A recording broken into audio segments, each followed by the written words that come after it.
Hello and welcome to Inside Sokoto, a program in which we bring you issues of development and progress in Sokoto State. My name is Idris Jubren, and in today's edition of the program, I will take you to the State Ministry of Land as well as the Ministry of Environment. There we will see what is happening in terms of development and progress as recorded by the administration of Governor Aminu Waziri Tambuwal here in Sokoto State. Do take a look.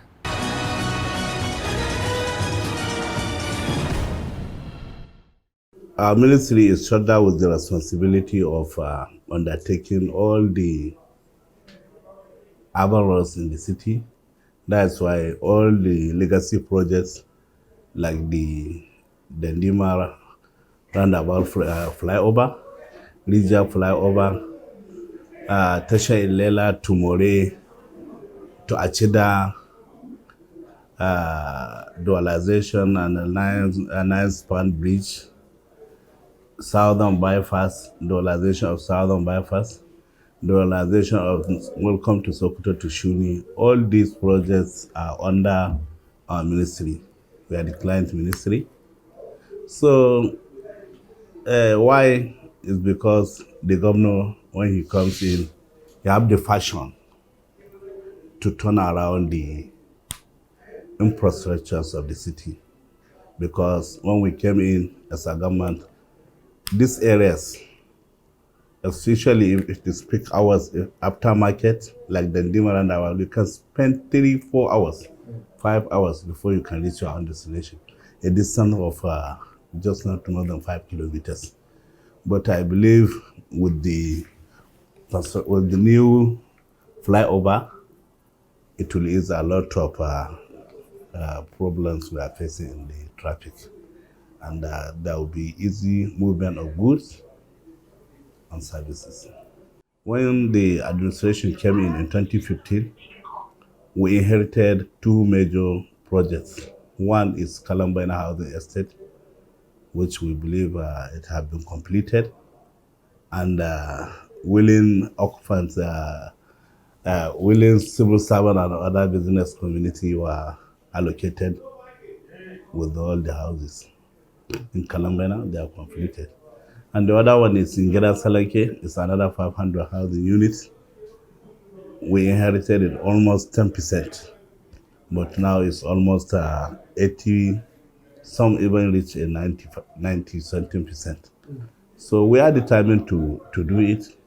And additionally, because of the fashion we have,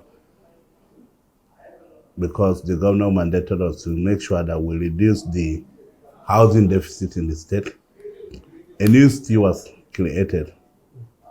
We have new Sokoto City, which we have, inshallah, at the end of it, we are going to have about 4,000 housing units in that area.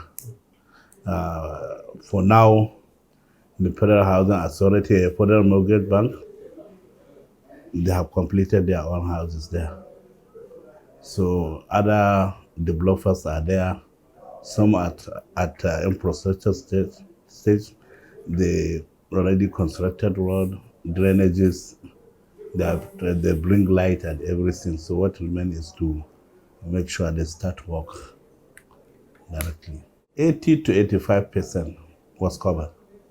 Let's look at Runjan Sambo area, Gidan Igwe and Gidan Kuka.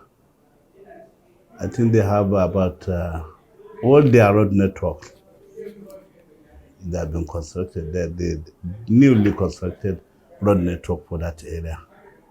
So you see that area completely, this administration did the work. We dualized Ibrahim the Sukiro from Gusoro linking to Sultan Abakar.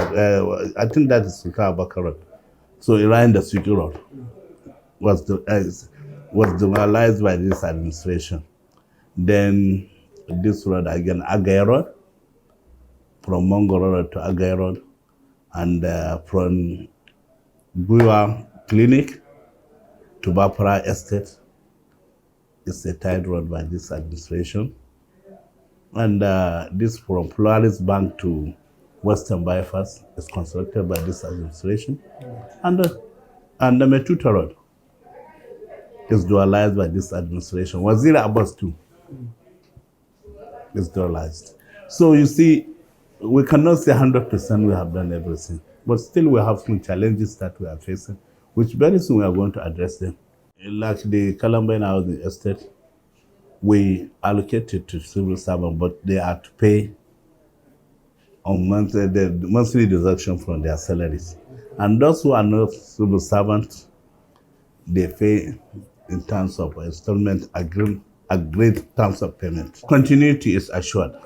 And I believe the next administration will build on the development projects this administration is undertaking. This administration will be one of the best administrations that at least turn around Sokoto State, especially the adversity of Sokoto State.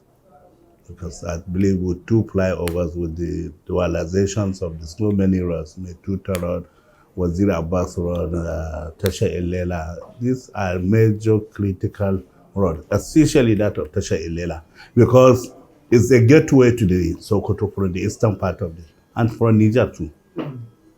So having that bridge now dualized, I think at least it will ease a lot of problem we are having, because somebody will come from Ilela, but from Moray Junction, before you can reach Sokoto, it will be 2 to 3 hours.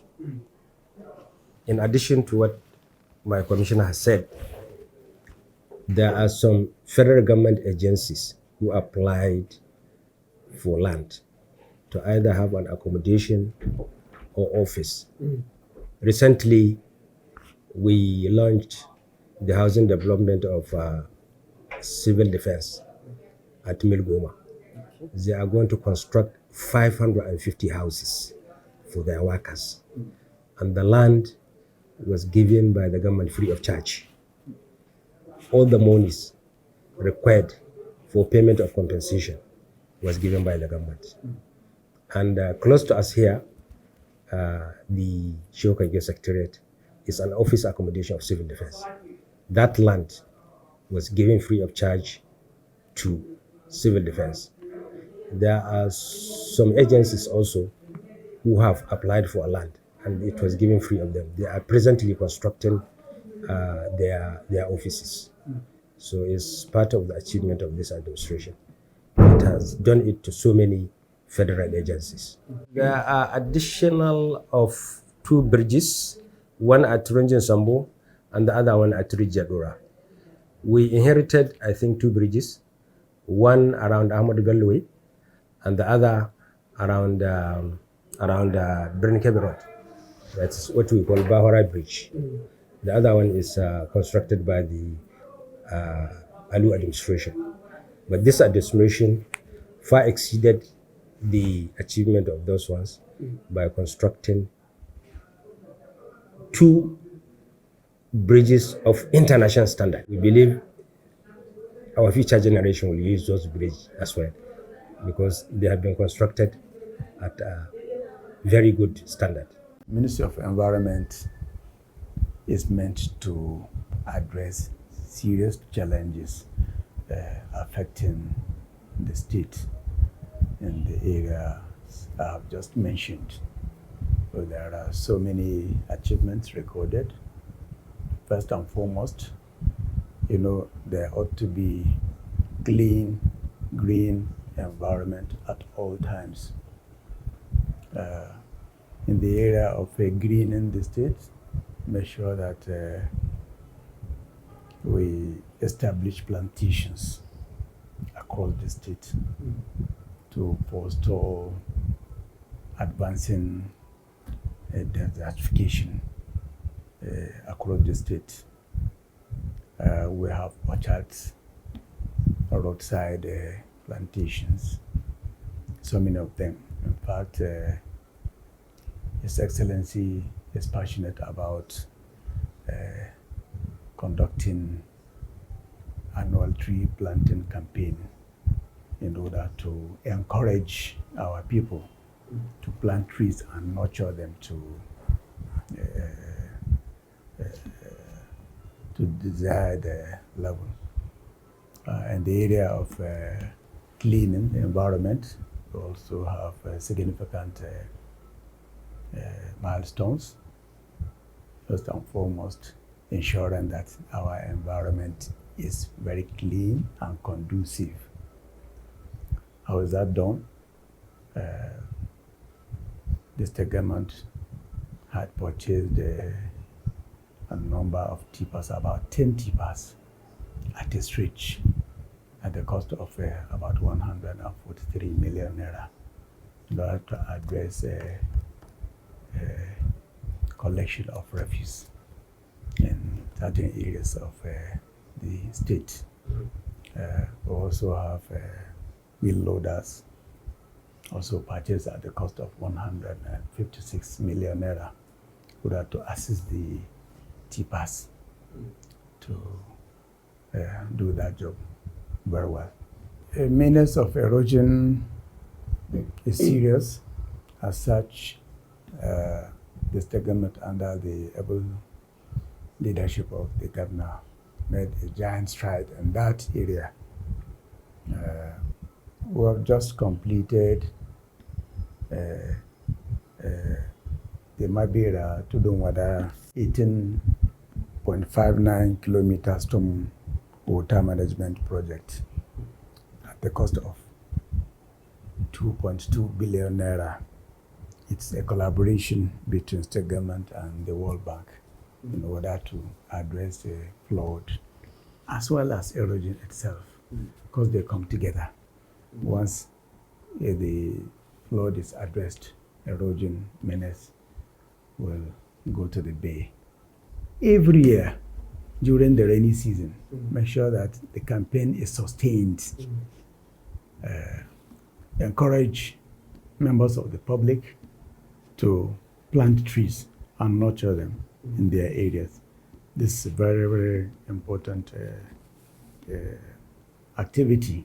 As you can see, the city is now very clean.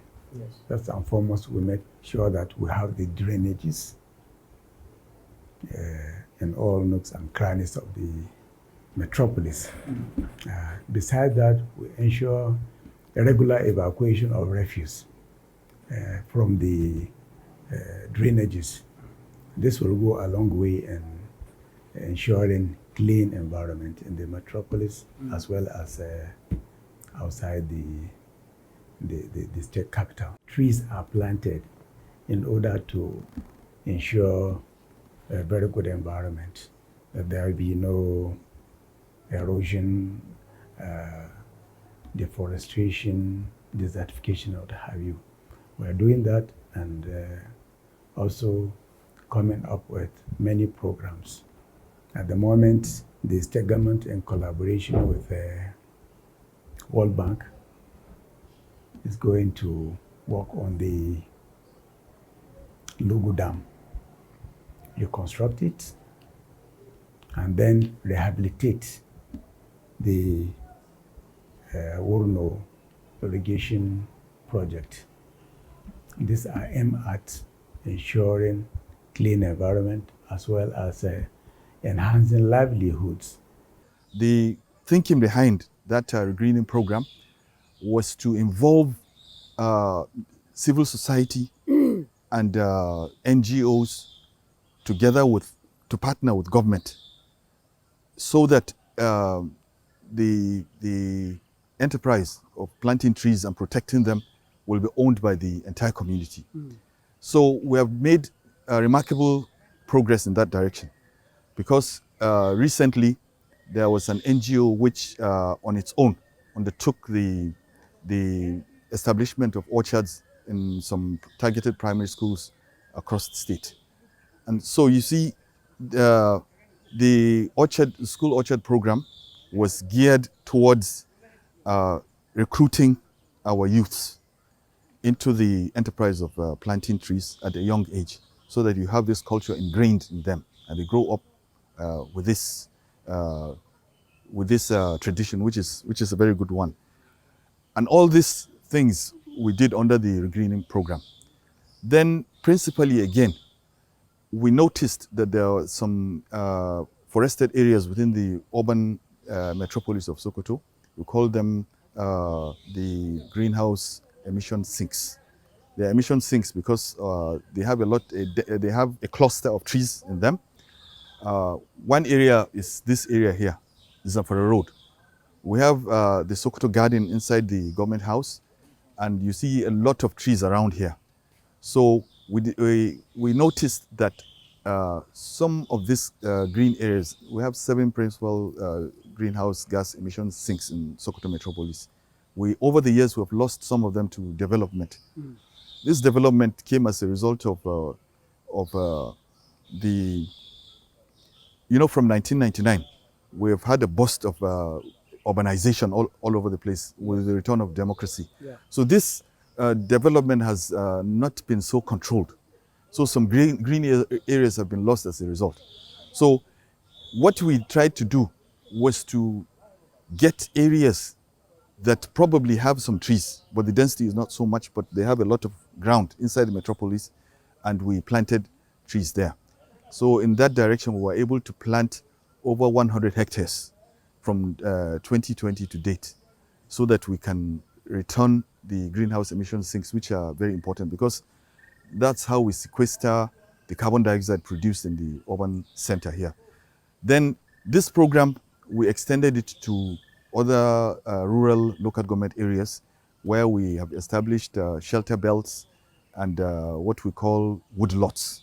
Woodlots are plantations where you supply fuel wood to members of the urban populace. But the most recent activity we are doing now is training the rural community and even the urban community in alternative sources of energy. Because our forests are not very dense, we reckoned that there was a need for alternative sources of energy. And we were able to identify briquette products. Briquette products source their raw materials from agricultural residue, of which we know that part is livestock feed, but a great part of it is just waste. Just about 40% of agricultural harvest is waste, is regarded as waste. And out of this 40%, livestock feed, just 10% contributes to livestock feed. So the balance of 30% is what we can use as biomass to make these briquettes. We have trained some 20 individuals, and this week we're going to train another 100. Okay. Those 20 individuals will form the critical mass of the training program, and they will extend same to this 100. This 100 will go back to their communities, and they will teach them how to do it. It's a very simple process. It doesn't require much mechanization, and we hope it's going to be accepted by members of the community. In those days, the old system allows people to deposit their refuse indiscriminately, because this is a communal point where every member of the community is expected to convey his refuse over there. And those people neighboring the points become worried, because this is a collection point, especially in the rainy season.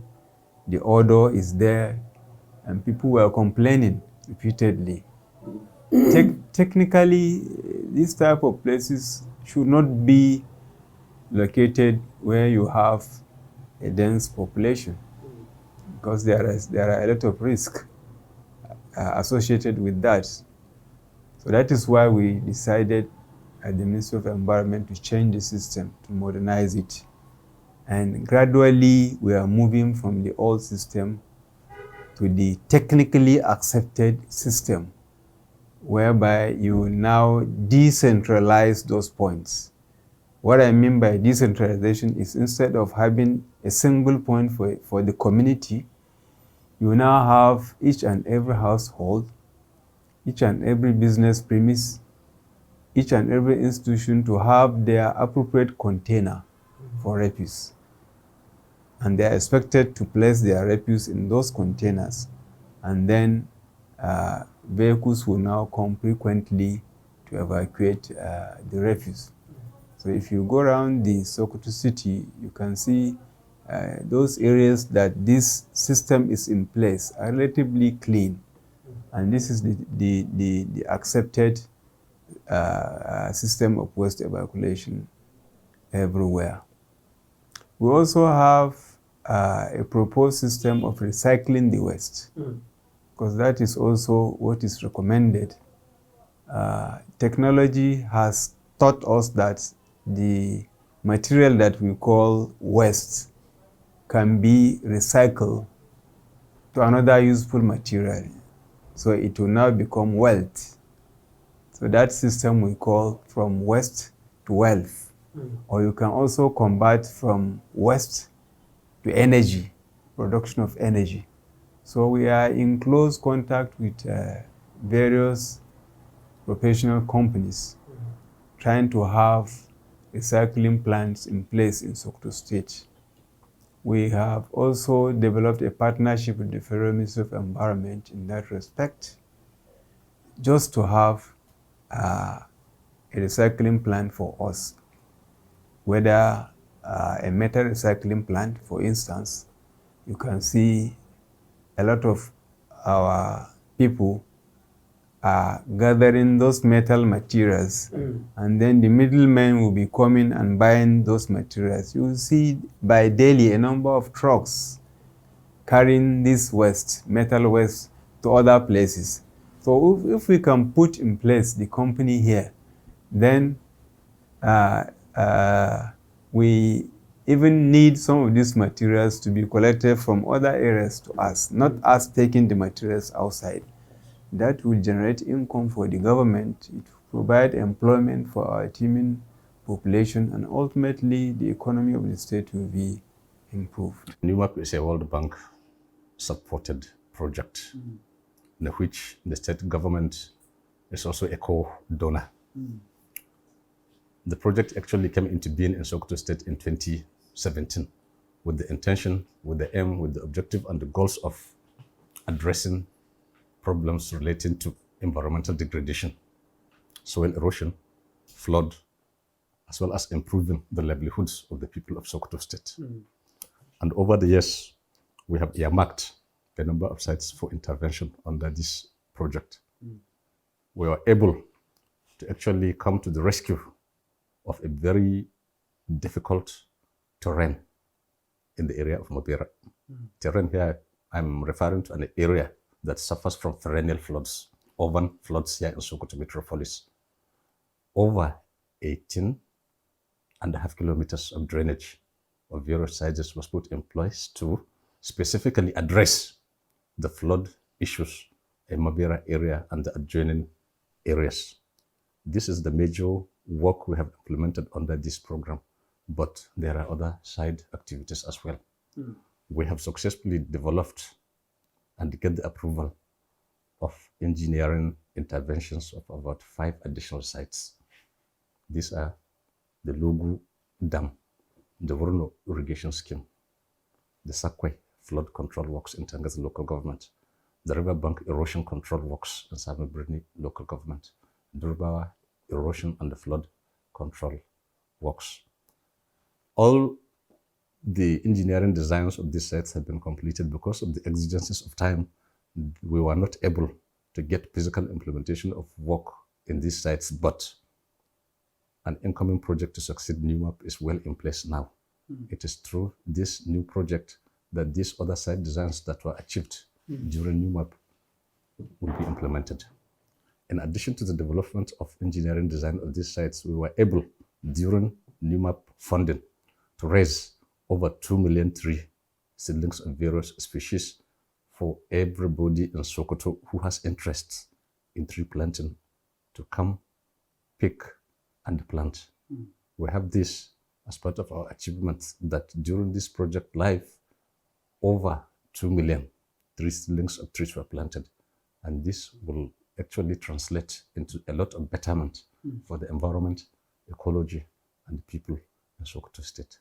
The state government has done fantastically well. His Excellency is alive to his responsibility as a leader of the state. When the issue of NIMAP came in its early days, he wasted no time.